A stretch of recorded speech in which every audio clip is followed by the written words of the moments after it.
You are listening to episode 58 of Behind the BS with special guest, Nyxi.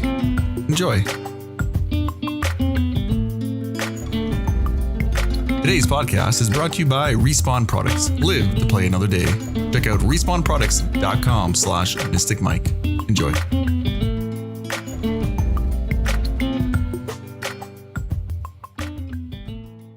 What's up, everyone? Mystic Mike here with Behind the BS, Behind the Broadcasting Software, and today's guest is the one and only Queen of the Night Owls, Nyxi. How you doing today, Nyxi? I'm doing good. That sounds so strange to me, Queen of the Night Owls. Queen of the Night Owls. Well, what would you prefer? Matron? No, I mean, Nyxi's fine. It's just, I'm, I don't know. It's just funny to me. That's all. Well, you're our Queen of the Night Owls. Well, thank you very much. What I'll get you to do first then, Nyxi, is tell us a little bit about yourself, a little bit about what you're doing, and then we'll jump in from there. Yeah, sure. Obviously, you introduced me. My name is Nyxi. I'm Italian. I was raised in Montreal.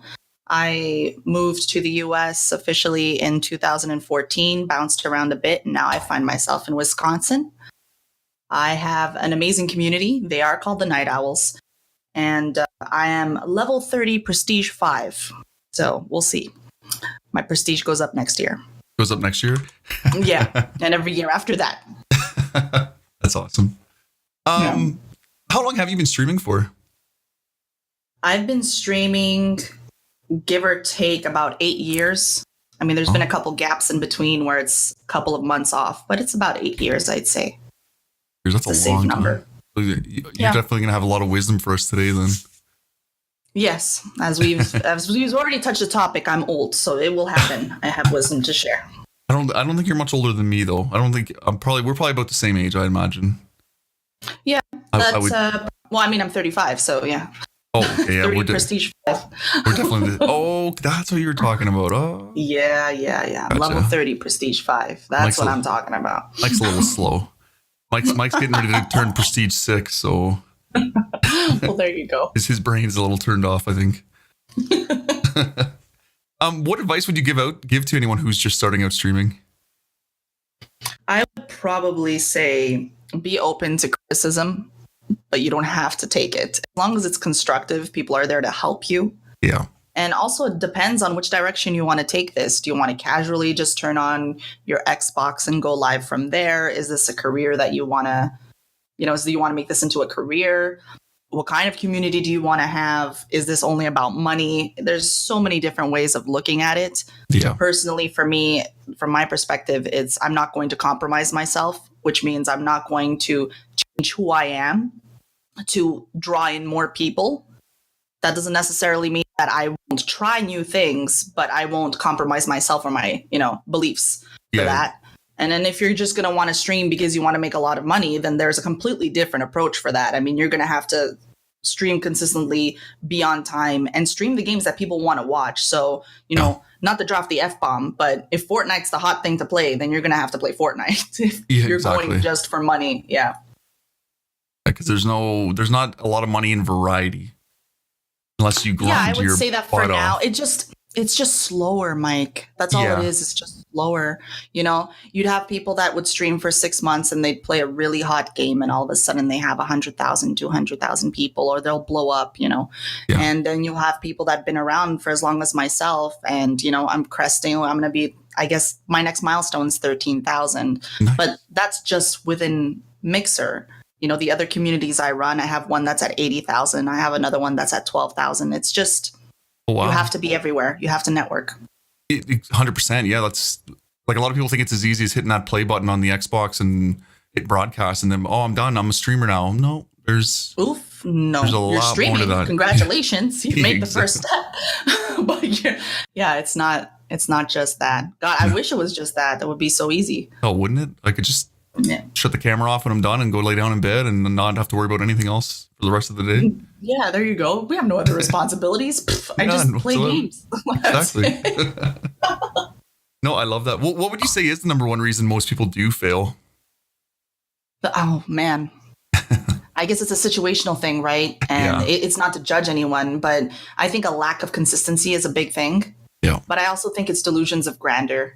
so they don't stick out to things, and they assume that, oh, I've been streaming for a year, so I should have this many people and I should have this many subs, and then they start to take things out on themselves. It's a numbers game. Streaming is the new Hollywood.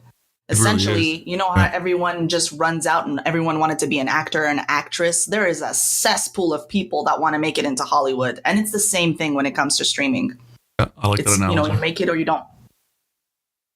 No, I like that comparison. I should say, not analogy, but that's a great comparison.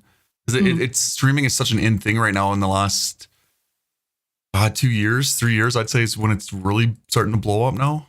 And I mean, you've been in it for 8 years, so you've definitely probably seen its ups and downs. Whew, yeah. Now, yeah. Now you were on Beam before it was Mixer, right?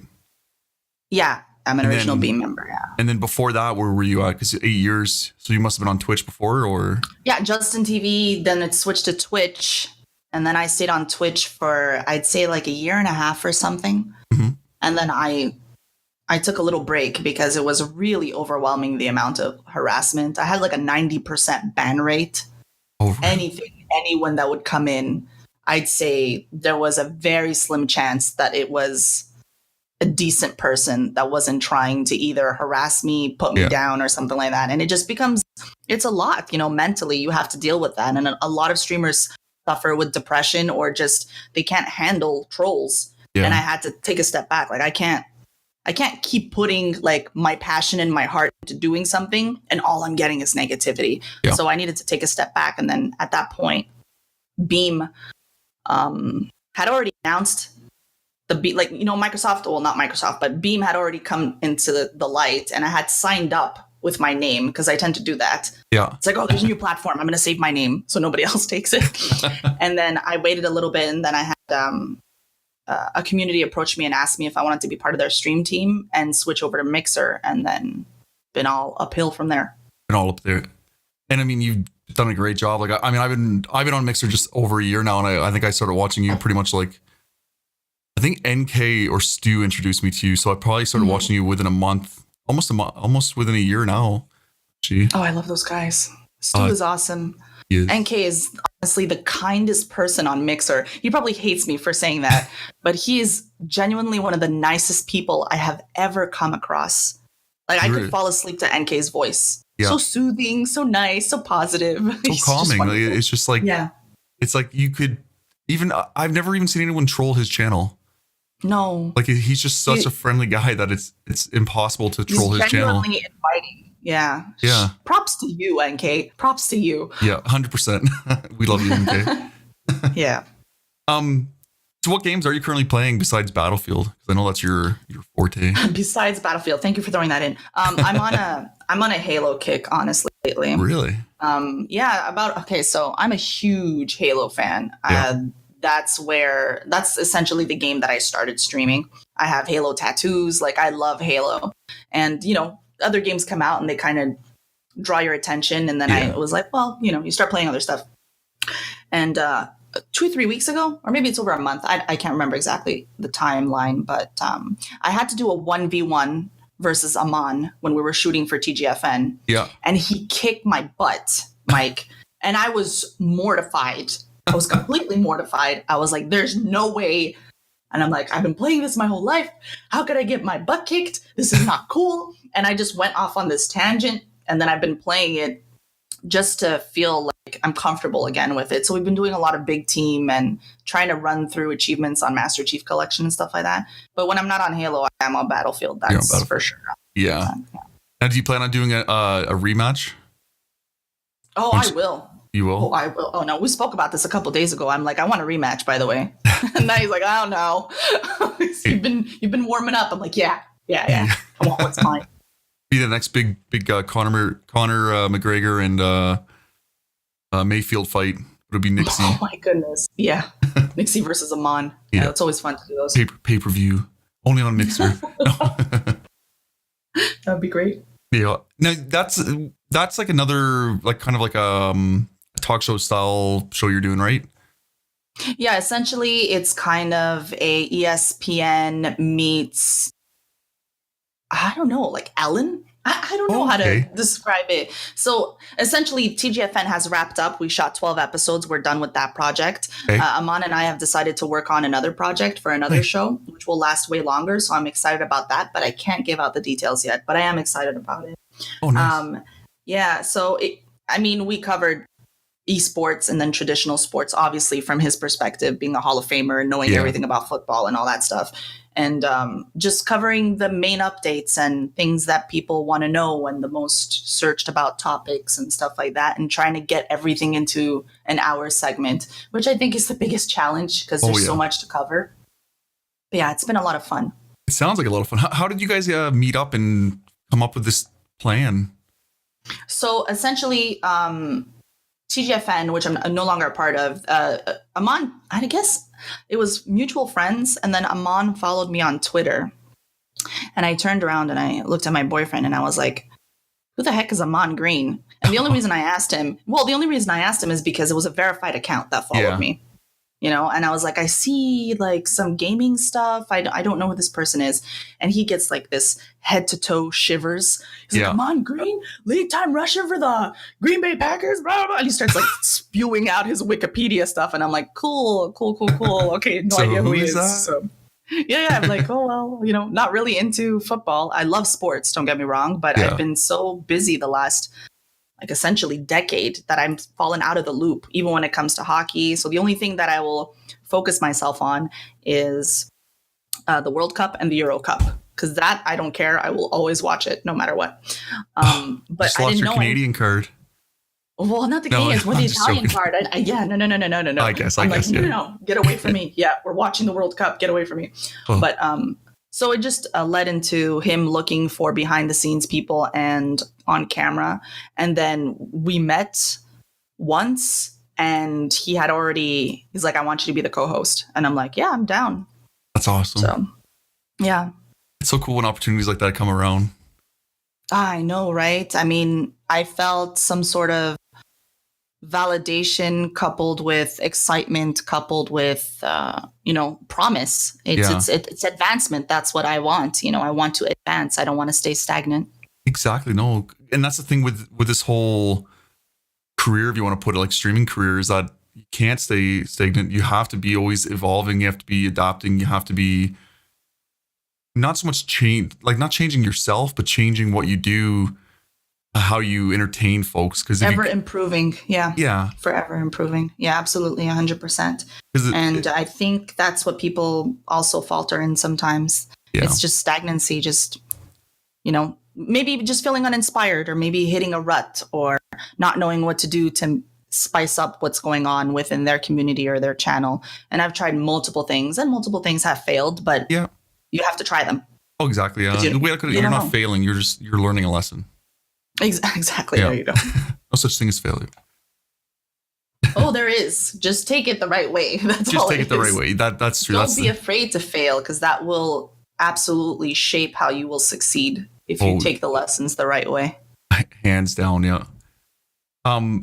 Next kind of question. For myself, when I started streaming, my son was kind of my biggest inspiration to start, because he was huge into like Stampy Cat, Dandy DM, Jin and Pat, like all the Minecraft streamers. Like he's huge into that. Jin and Pat, yeah. Yes, he watches them like religiously, and he always told me like, Dad, we should do it.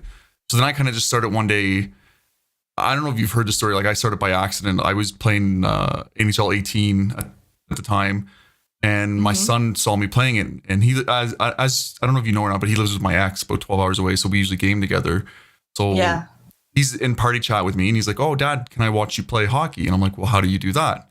"Oh, just hit the broadcast button." I'm like, "Oh, okay, cool." And here I'm thinking, "Oh, broadcast button, only the people in your party can see you." Oh, no way. That's hilarious. So I hit the live button. I'm going, we're playing, he's watching, and then all of a sudden the comment, "Oh, nice goal." And I'm like, who the heck is this? Like some weird name. I asked my son, and he's like, "Oh, you didn't know, Dad? You're broadcasting.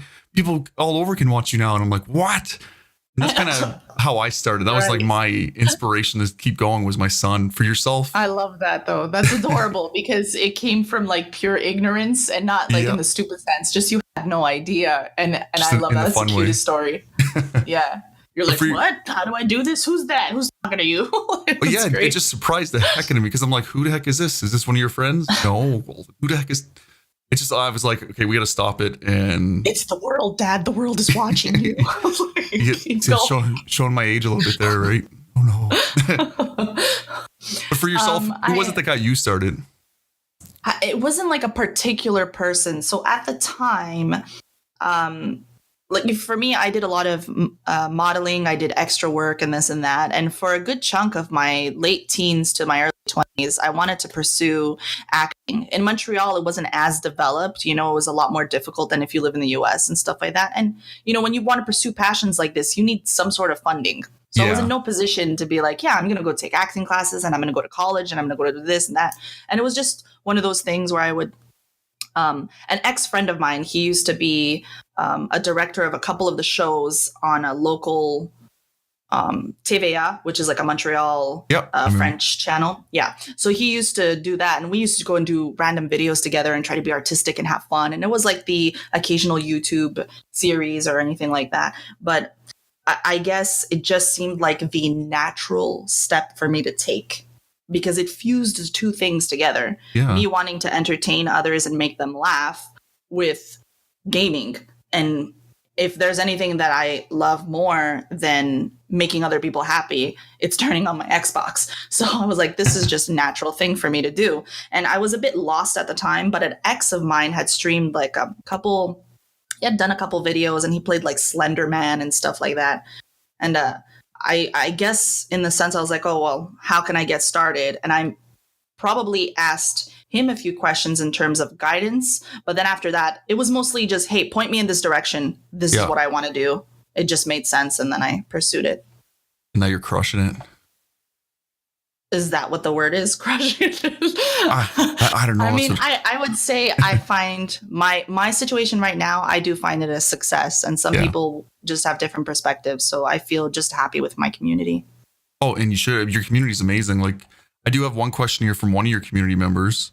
Yeah. They just sent it to me, actually. So they're really lucky.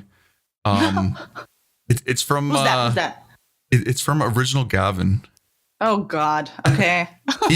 He wants to know because he likes to troll me. It's definitely a troll question. Jesus. He wants to know, why is Gavin your favorite mod? I guess I wasn't supposed to tell you it was from him. All right. Okay, this guy's unbelievable. Yeah. Okay.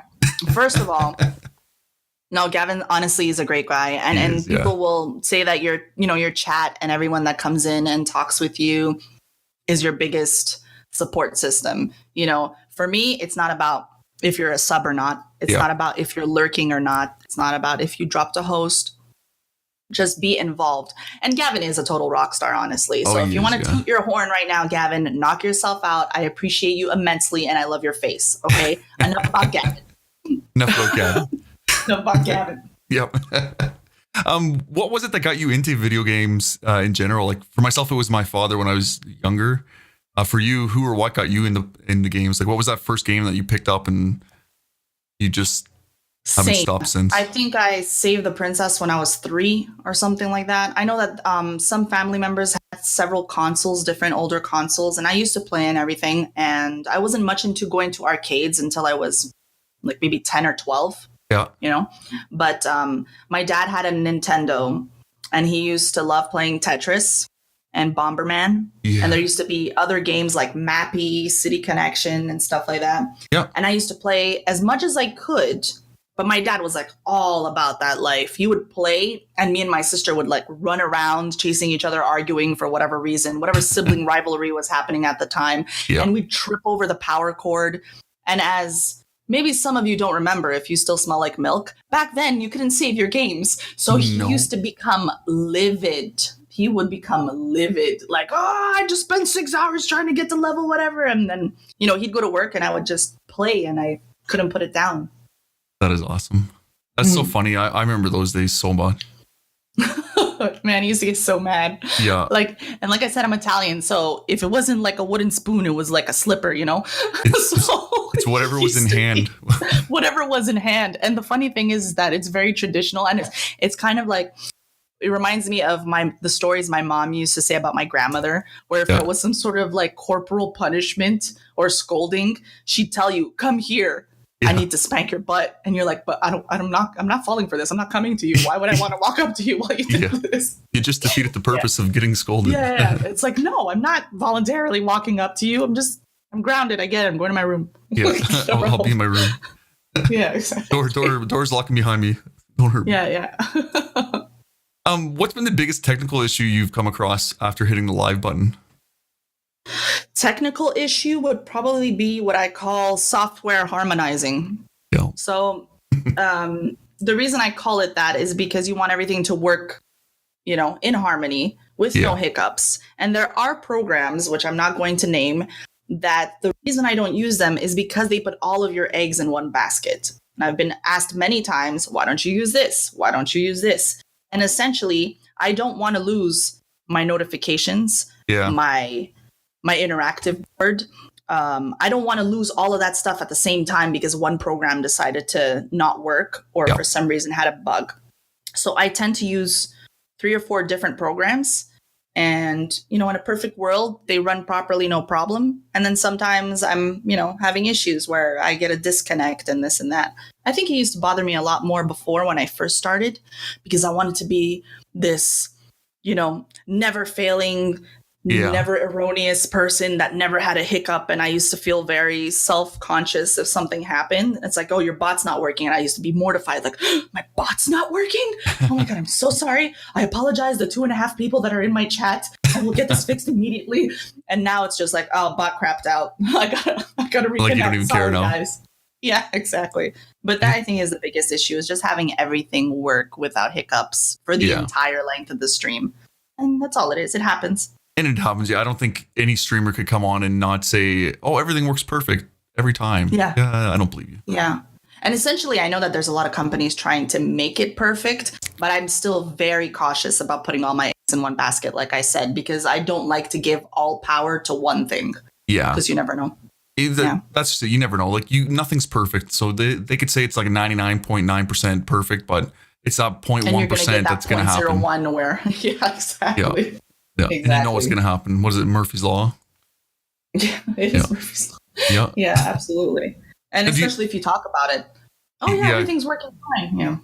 And then it's gonna crash. That's what I was thinking when I came downstairs before this interview. I was like, I had everything ready to go. So all I had to do was come down, stretch, do my voice warm-ups. And then I'm like, oh, update. No, we'll hit cancel. Oh, no, it's going to do it anyway. Oh, okay, awesome. Perfect. Your voice warm-ups. I like that. Well, I got to, warm up the voice a little bit. I did just take a nap with the baby, so.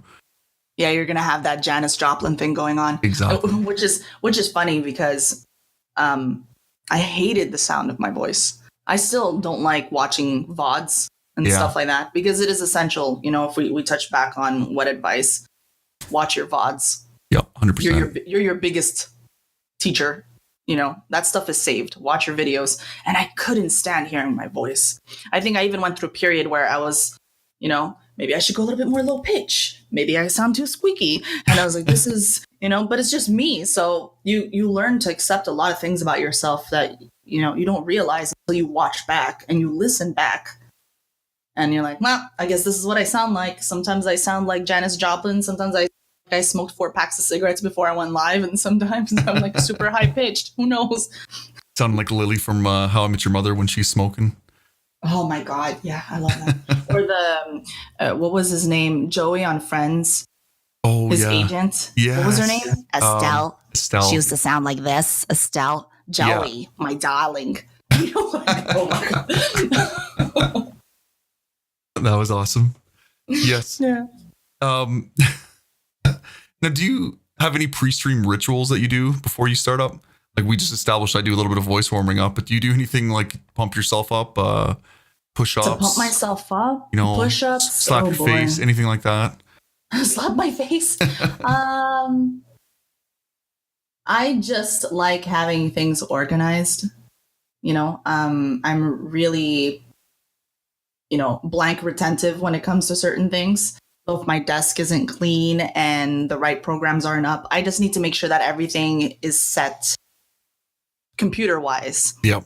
Apart from that, I have my hat trick where if I feel like I look like a smash butt, I'll just go put on my hat. And then for some reason, it's like a safety blanket where I'm like, okay, I'm good with this now. And sometimes I'll wear, sometimes I'll just put something on or I'll put glasses on or something like that. Because, we're not always feeling 100%. Yeah. But we go live with the hopes that your community is your medicine and vice versa. Yeah. So I don't know. I guess I just go with my gut, essentially. That's basically what brought me to where I am today, is just following my gut. And sometimes that's the best thing you can do, is follow your gut, because your gut knows best. Mm-hmm. That's funny unless you say that. That's wrong, then I will tell it. Unless it's wrong, yeah. Then you punish it. No pizza for you tonight. Yeah. It's funny you say that with the hat thing, though, now. Because now every time I see you wearing a hat, I'm going to be like, oh, she felt like ass tonight. Oh, well, it's not every time. But yeah, sometimes it's just, I don't know. It's the same as having to constantly present yourself in public. Yeah. I will go to the corner store and I'll put on like 2 different shoes and a pair of pajamas and not even care. Yeah. But when you care about something, you want to put your best foot forward. And sometimes I'm like, oh, man, I don't feel like doing my hair, or sometimes I don't. But it is one of those like safety things where I'm feeling like I look like someone hit me in the face with a frying pan. I need to somehow psych myself up. Here's a hat. I love this hat. This hat makes me feel better. Let's go live now. So no, and I understand. I do the same thing. I have a hat beside my desk, and there's days where, and I don't have as much hair as you do, obviously, but there's days where I'm like, I don't feel like doing my hair. Oh, hat, perfect. Put it on. There you go. And then it's nice and easy. Yeah. Then all you got to worry about then is, okay, is my shirt clean? Do I have the baby puke off it? My shirt clean, yeah. The best thing about streaming is nobody could smell you. That's the best thing, people. Okay, so write that down. Exactly, yes. You may look dirty, but you can't be smelled. Yes, but still try to keep your hygiene up a little bit at least. Well, I guess. Eventually, we don't want to see the stink lines and the flies flying around. Very animated fumes are just coming up. It's like, hey, I just noticed you have a really good camera. It's a little bit too good. Go back to your old cam. You might want to shower or switch cameras. Yeah. Well, what's his name from Charlie Brown there? Linus. Is it Linus, the one that's always dirty? Linus? No, Linus is the one with the blanket. Oh, Linus is the one with the blanket, right? Dirt something, isn't it? Dirt Pig, or I can't remember his name. I can't remember. Right. I'm gonna look it up after. But I know what you're talking about. He always just has a ring of dirt. Trash can baby, basically. He just lives basically in the dumpster. Is what it is. It's like Oscar's son. Oscar's son, right there. Now, what is your favorite thing about streaming? If you could narrow it down to one thing, if you could. I used to have the answer that it was being able to play games and, like what I mentioned before, like fusing the 2 things that I love the most. Yeah. But as time goes on and I see the impact of my channel and how many people are affected, I would say my favorite part of streaming is watching everyone else connect with each other.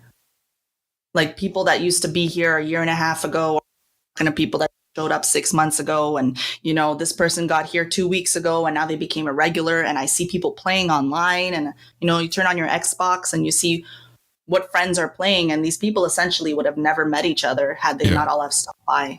And I think that's something that's the most rewarding to me, is to see all of these connections just happen and blossom, No, I agree. It's the community, like, that you can make. Like I always say, the family you can make is amazing. And it's like you said, like everyone's from all walks of life, from different parts of the world, and they can come in, be here for a week or be here for 6 months, and they all seem to get along well for the most part. Yeah, for the most part, yeah. Yeah, it's like any family. You're gonna have a few people that don't get along.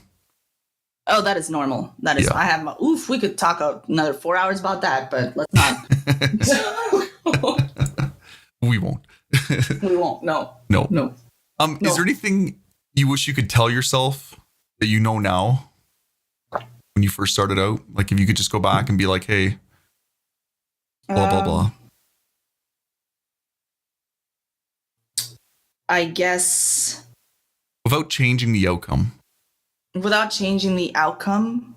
Yeah. Then there's nothing. Nothing. Yeah. There's nothing that you can tell someone that won't affect them.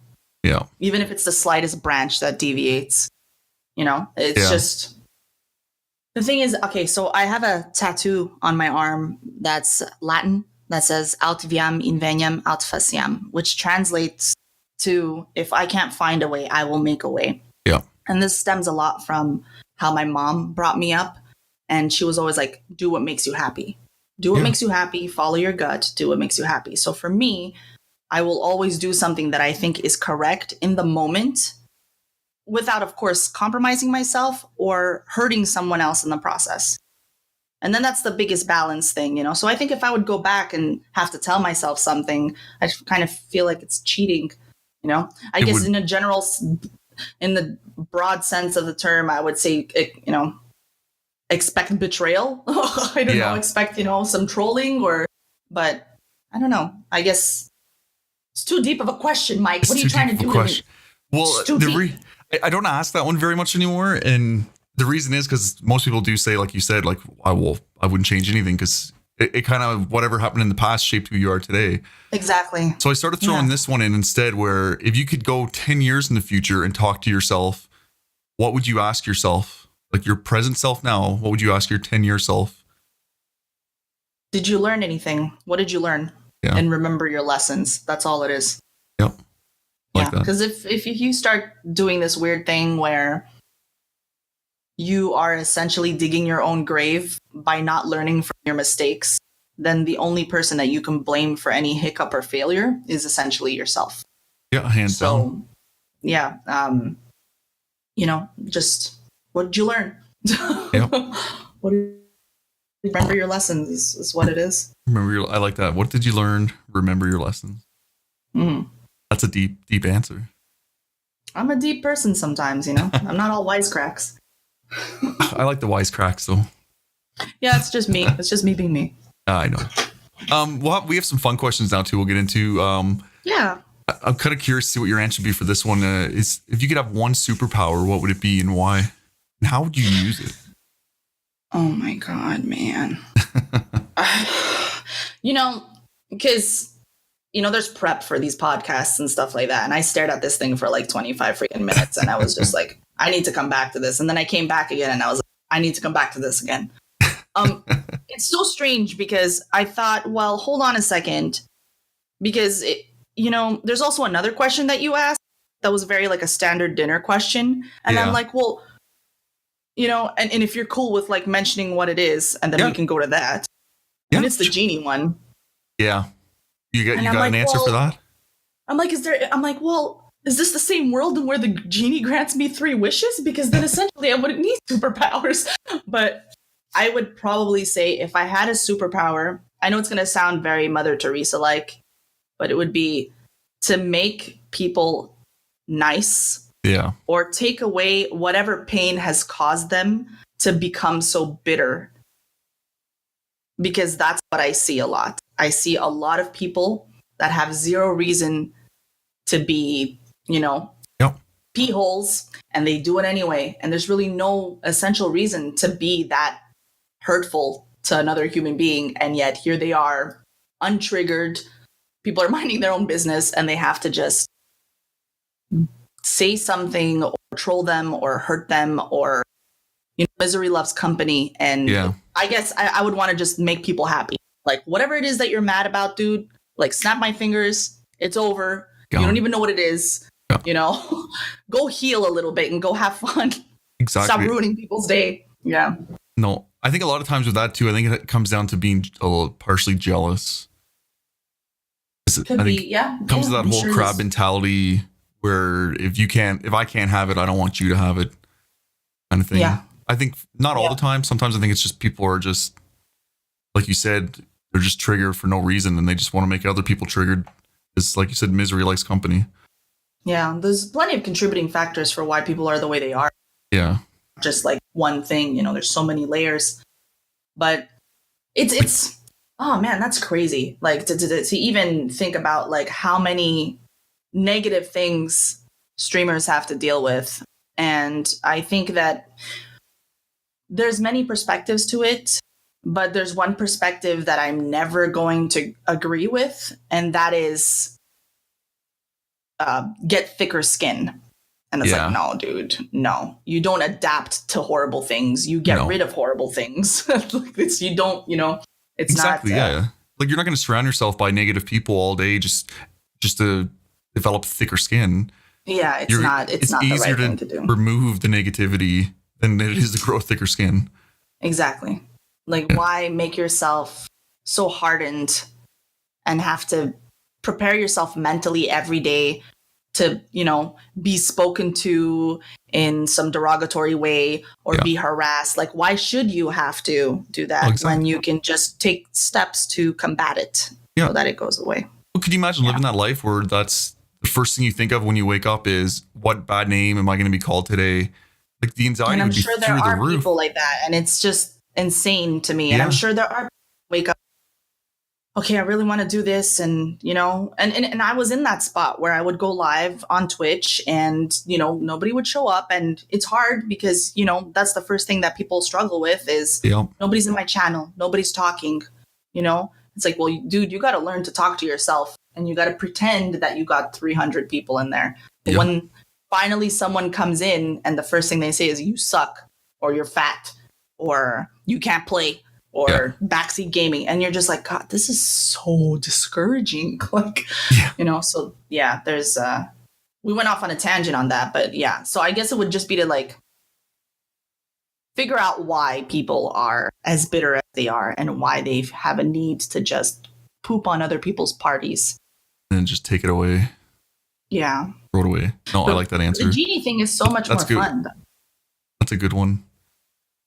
And it's funny you mentioned the whole genie thing, because I had one yesterday where he basically said the same thing you said. Where he's like, well, can I just have the genie? That way I make my 2 wishes, wish the genie free, and then I don't need any superpowers because now I get the genie like Aladdin. Is that what it is? Is that what the common one is? Yeah. Come on, man. No. I'm saying. Lie. No, I mean, that is like the standard thing where you want to wish that your genie just grants you forever wishes, but that's cheating. No, that's actually the first time someone said it. Was just I think it was yesterday's interview I did. That's the first time someone said it, that even brought up the whole Aladdin thing besides you.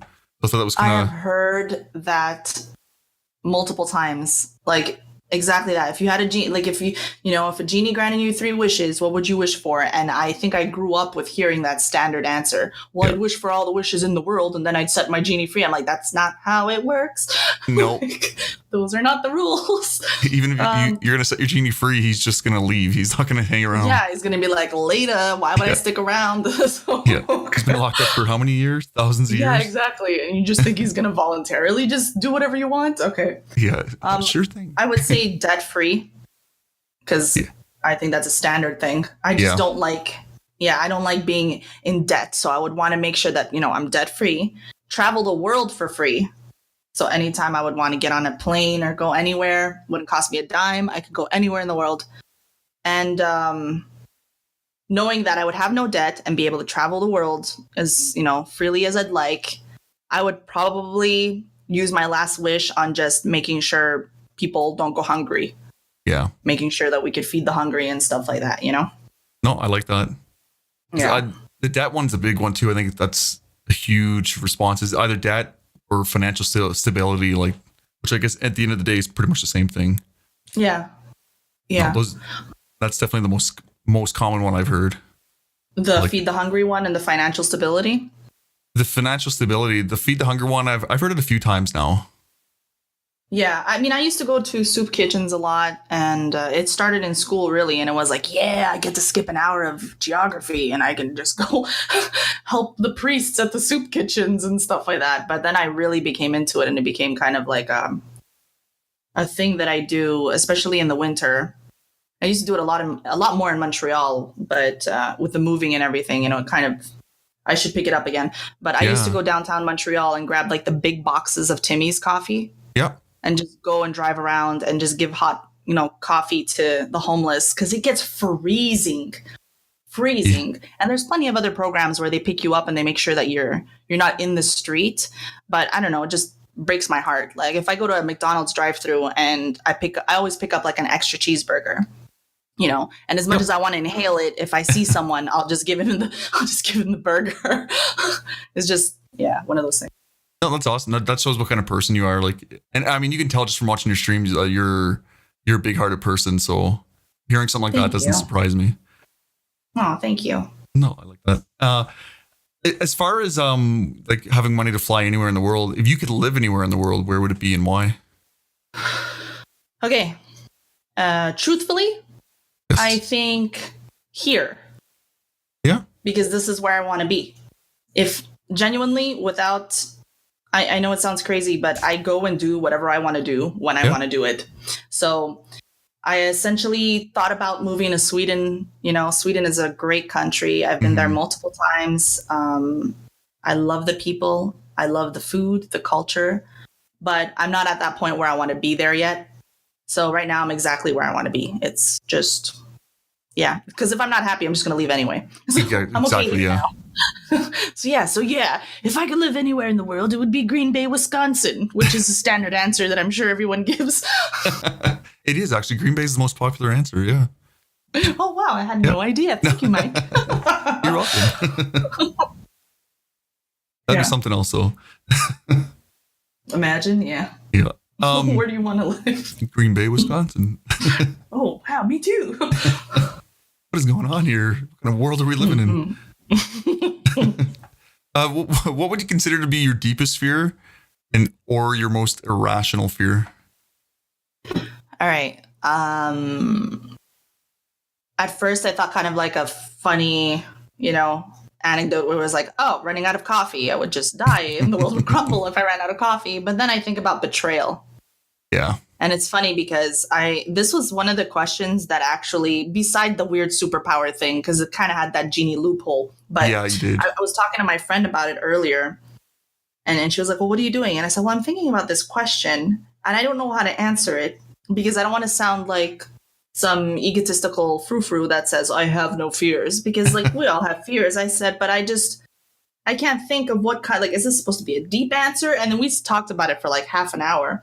Yeah. And she said, well, she goes, it's more along the lines of, do you want to, are you afraid of failure? Are you afraid of this? And I was like, oh, well, then if that's the case, betrayal. And then she immediately went, oh my God, yeah, because if someone betrays you, you turn into a demon. And I said, oh yeah, that's true, I do. So yeah, it's betrayal. I think it's, that is one of my fears. If you stab me in the back, I better run. Oh my God. Yeah. Oh yeah.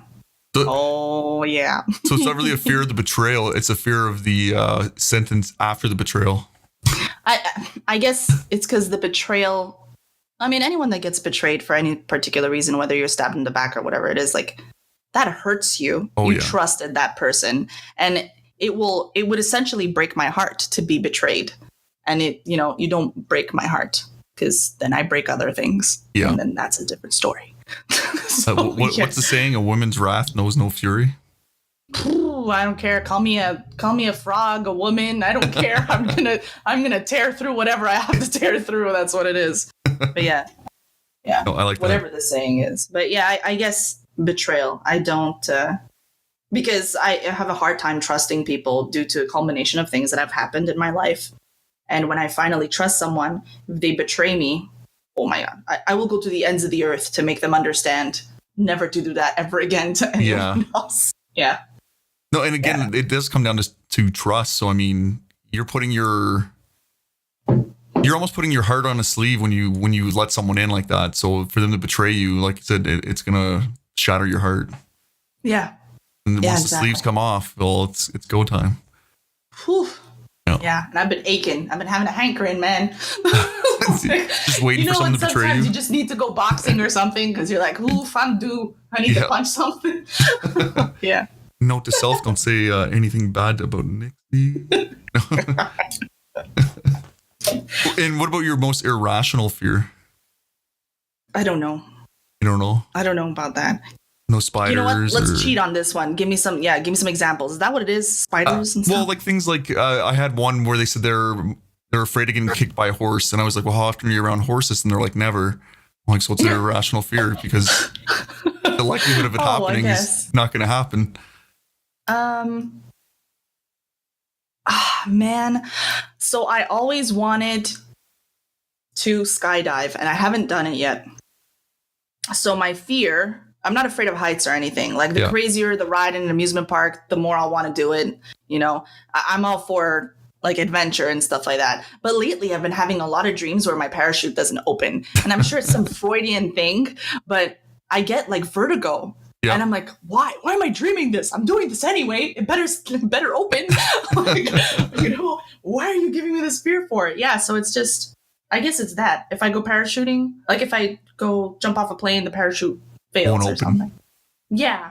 Yeah, that's definitely...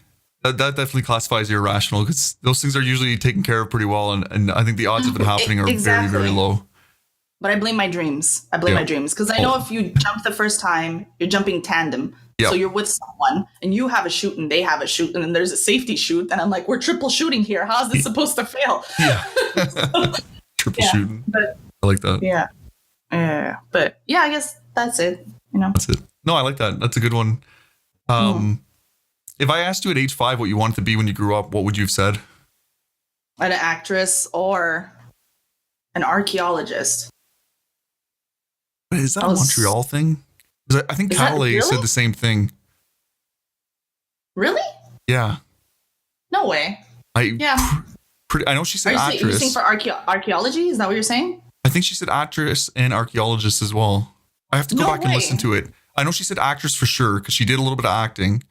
But I think she said archaeologist as well. I have to go back and listen to it now. Yeah. That's scary. We weren't like really well off. Like, we were like lower middle class or whatever you want to call it. I don't know how people quantify stuff, you know. But my mom worked really hard. And then one day she surprised me with an encyclopedia. And I would spend like every waking moment after school sitting on the couch with an encyclopedia open and just reading and absorbing everything. I took after her a lot when it came to her intelligence, I suppose, but just reading. And then I came across like archaeology and how you dig things up. And at the time, who knows, maybe I watched some like weird decrepit version of The Mummy or something like that. And I was like, I'm going to Egypt and I'm going to dig up tombs. And I just went like full. And then it went so well with the whole Lara Croft thing. And then, so for a long time, I was like, yeah, I'm going to be a Tomb Raider. Sorry, guys. Can't live here no more. I'm going to be packing soon. Got to go to Egypt. So. Got to go to Egypt. Yeah. But now you're in Green Bay, Wisconsin. Oh, right. Which, you know, I know everyone else is jealous I'm here. So take that. Maybe you can dig up something there. Might be able to dig something up. Probably mostly footballs, Mike. I would probably say. I was going to say, maybe a new quarterback for their football team. Or any Green Bay Packers out there. Maybe. Last question. What are some off-stream hobbies that you do, and how did you get into them? Besides gaming and stuff like that. Yeah. Of course. I grew up fishing. Nice. So as all Canadians I do love fishing. Yeah. Is that really a Canadian thing? I don't know if it's a Canadian thing, but I think it's our generation. I guess maybe. My dad used to be a guide, and he used to know Lake Ontario pretty much inside out. Like, he knew everything about it, the spots where to catch walleye, perch, largemouth bass, like everything. And I grew up fishing, and I loved it, you know. And it's funny because he used to drop off my mom, my sister, and my baby brother like on this little island, which sounds horrible, but it was kind of like a campground. Yeah. And he would just drop them off there, and we would go fishing because I was the only one that really had the knack for it, you know. Yeah. And so I loved fishing. I used to, for like a good 10, 15 years, I used to be in a band. So I love singing, and I love writing music as well. And I mean, apart from that, the obvious stuff, you know, I love motorcycles and I love tattoos. So the more tattoos I can get, the happier I am. And hopefully one day by 2020, I will have my T100 Bonneville motorcycle, matte black, because I love Triumph. Triumph motorcycle. Yeah. Now, are we gonna have ever have a music stream? Never. Never. Never. No karaoke stream. No. I've downgraded to shower singing and in the car. I can't shut up. I never do. And there has been streams, especially last year, where I used to have my music a little bit higher, depending on what. And you would catch me like here and there just start, and I would realize and catch myself like, oh my God, I'm singing, and I would just stop, and I would just instantly stop. Yeah. Oh. So it's been a while, but you'll have to make a button, a 5 million button, 5 million spark button for singing. Oh my God, don't do that, because you can't. I can't believe you just did that. We're gonna have redacted, redacted. Yeah. I wish you the best, and I hope you get like 1,000 people that listen to this. And to all of those 1,000 people, I am not doing that. It's not gonna happen. I'll do it for 100 million spark button, maybe. 100. Oh man, I get a lot of saving up to do there. Yeah, and then I'm sure people will be like, "Well, I can't spend my sparks now," and then there I am. So don't do it. It's not going to work. And remember, folks, like she said at the first, she sticks to her ways. It's her way or the highway. Exactly. No, I love that. That is pretty much everything I have. We touched pretty much everything. Is there anything I didn't ask you that I should have, or anything you want to add or talk about before we get a plug from you? No, I mean, you asked me everything. I love that you asked me to be on the show, and I appreciate it a lot. You know, we kind of went off on tangents. We explored different things, and hey, it's meant to be organic, and exactly. This was pretty much. I like the little tangents anyway, because it's a true reflection of both of us, really. Yeah, it is, and I enjoyed myself a lot. I can't think of any questions, honestly. Actually, you know what? I'm going to reverse this, ladies and gentlemen. Oh no! What is your irrational fear? Me is getting bit by snakes. Really? Oh, I'm terrified. Oh. Yeah. Okay, so how often are you around snakes? It depends. If I visit my son, because he's in Manitoba, and you know they have like one of the biggest garter snakes nests in the world. So when I go there quite a bit, and I told this story recently, and I haven't told it very often, but last 2 summers ago, I was in Manitoba visiting my son, and we were out. He was like took me out into the fields out by his school because he wanted to show me his forts and that they made in the trees. And I'm like, okay. And the whole time, all I'm thinking is like, there's snakes everywhere. They're all over the road, and like they're popping up here and there. And I'm like squealing like a little schoolgirl because that's how scared I am of snakes. And we're coming up to this curling rink, and this.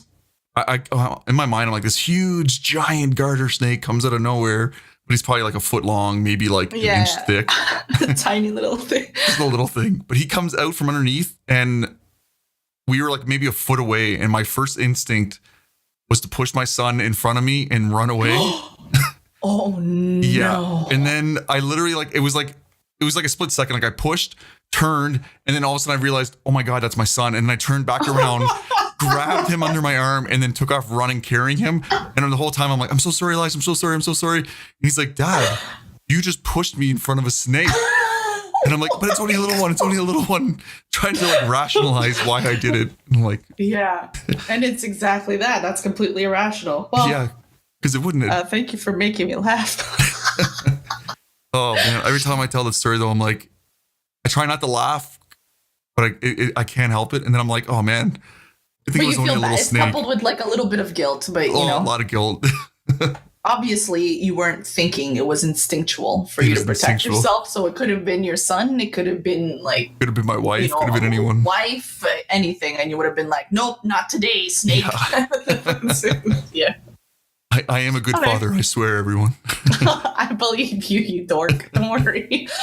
But yeah, what I'll even do now then is plug yourself. Drop any links you want to share.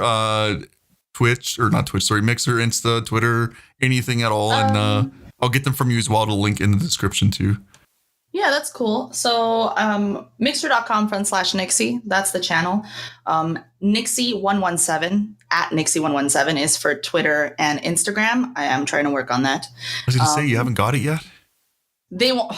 They won't release it, will they? I'm shaking my fist angrily right now. Okay, yeah. I know you guys can only hear this, but really, it's frustrating. But yeah, and I do want people to go check out the Xbox Ambassadors program and have a look at the Xbox MVP program, because there's a lot of MVPs that are just fantastic, and they're great people, and they're helping shape Xbox community as much as the next project, you know? Yep. So yeah. So Nyxi117 for Twitter and Insta, and mixer.com/Nyxi. Awesome. Well, again, thank you very much. Remember, everyone, check out Nyxi. She is awesome, and she is the queen of the night owls. She's just amazing. Thank you, Mike. I really appreciate you having me here. Yes, I really appreciate you joining. I'm not going to lie, I was really nervous to ask you. I talked to a few. Why? I don't know why. I was, because I mean, I look up to you because you've been around for so long, and there's so much I can learn from you. And I guess Yeah, I'm absolutely humbled. Thank you so much for saying that. It's really kind of you. Oh, well, and props to me for not dropping any F-bombs, people.